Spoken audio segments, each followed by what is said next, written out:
Defense wins championships. Isn't that the age-old saying? Or life is a succession of lessons that must be lived to be understood. Or a champion must be battle-tested. All of these three cliches or old sayings fit the Texas Longhorns this year, and I'm going to tell you why. Each one of these plays a part in why I think they're poised for a deep run in the college football playoff this year, and why I think they're one of the best teams in the country. Welcome back to No Huddle Sports. Let's get right into it. Let's start with number one. Champions must be battle tested. Everyone's been saying all year, Texas has played a super easy schedule. They haven't played anyone. Well, let's take a look at who they played. So far, out of the 11 games that they have played, 7 of those opponents that they've beaten will be in a bowl game this year. Now you'd be like, oh, okay, cool, 6 wins. But for a lot of programs, that is the goal at the beginning of the year, right? They want to win 6 games. They want to play in the postseason. So 7 of the teams Texas has played and beaten will be in a bowl game this year. Just for some comparison, let's look at some of the other teams in contention and where they stack up. Tennessee only got 3. Georgia only has 4. Notre Dame and Alabama both have 6. So those are kind of tops on the list. But Ohio State's got 5. Indiana's got 3. So when you're saying, what is a tough schedule? Is it just playing the top teams in the conference? Or would you say a tough schedule is consistently playing good teams that will be in the postseason? Another thing you can look at is Texas doesn't have any bad losses. So what they've got left on the schedule is Texas A&M, potentially Georgia, and the SEC championship game. Their only loss on the year is Georgia, who has consistently been at the top of the conference. And when I say a bad loss, I mean, let's take Ole Miss, for example.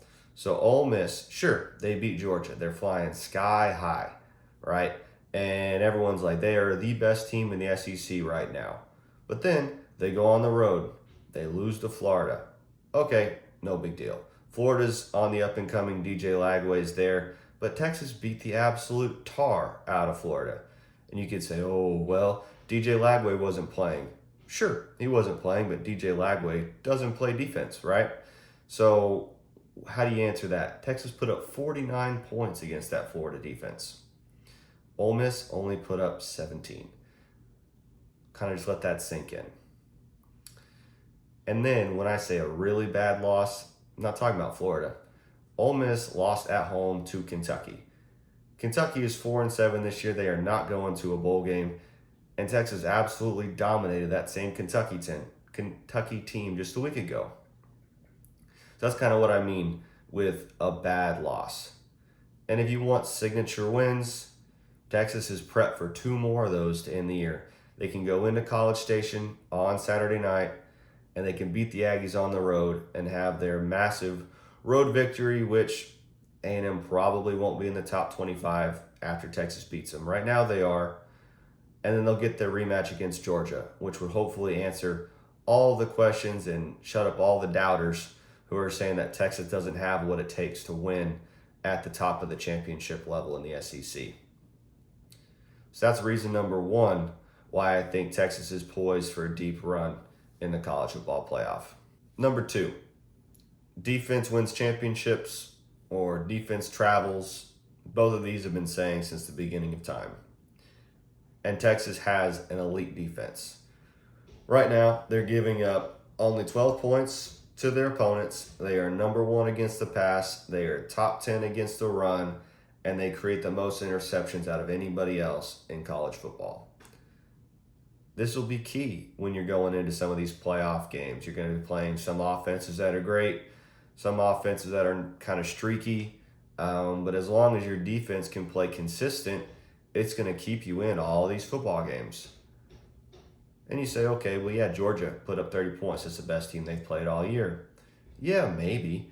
But if you look at how that game was played, I would say that was more bad offense against the Georgia defense than it was good Georgia offense against the Texas defense. Georgia forced 7 sacks, and they forced 3 fumbles from the quarterbacks, and I think there was a couple interceptions in there too, giving the Bulldogs a lot of short fields to take advantage of. So Georgia didn't actually drive the ball on the Texas defense. They took advantage of them on their side of the field, and they made some plays. It happens. Everyone's going to have a bad week. But I think this Texas defense will consistently give Texas a little bit more room for error, right? On offense, they can start a little slower.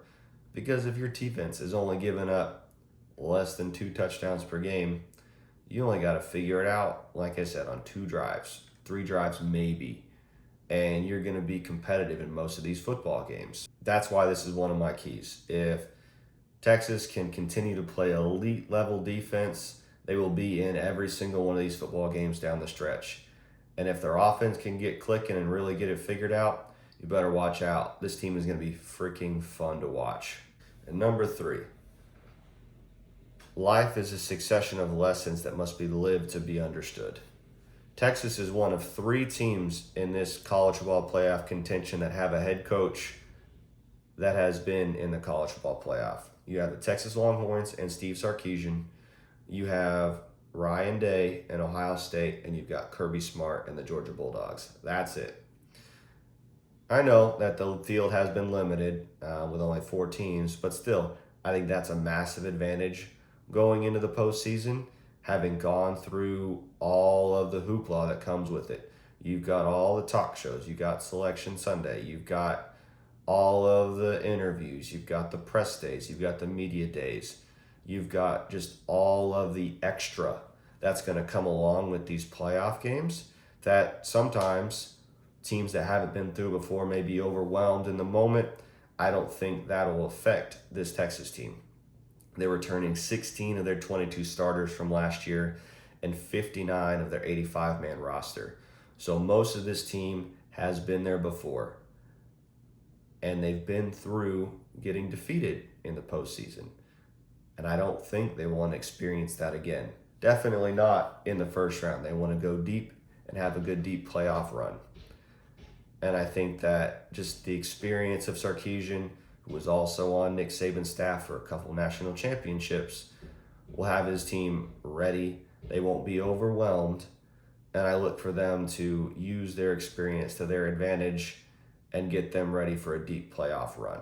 These 3 things will be key for Texas to make a deep run in the college football playoff. I'm excited to see how they play this weekend against Texas A&M. Hopefully they get that rematch against Georgia. We'll see how it all turns out. I look forward to watching the game this weekend. Thanks for tuning in to No Huddle Sports, and I look forward to seeing you in the next one.